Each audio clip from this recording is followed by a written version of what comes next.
possible. En 8 mois, vous arrivez dans une fédération où il y a 7 mois d'arriérés de salaire. Vous épurez ça.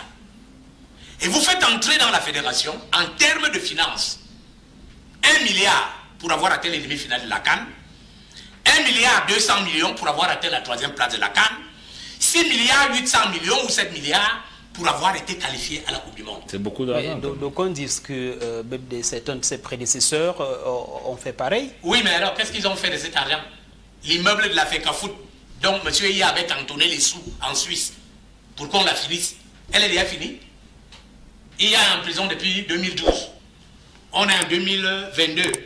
Pourquoi les deux prédécesseurs de M. Iya n'ont pas pu finir? Les deux successeurs. Successeurs, je vais dire, n'ont pas pu finir l'immeuble, alors que les sous étaient cantonnés dans un compte de la FECAFOOT à la FIFA. Peut-être que les sous sont toujours là-bas. Non, ils ont dilapidé des sous. Je vous donne un chiffre.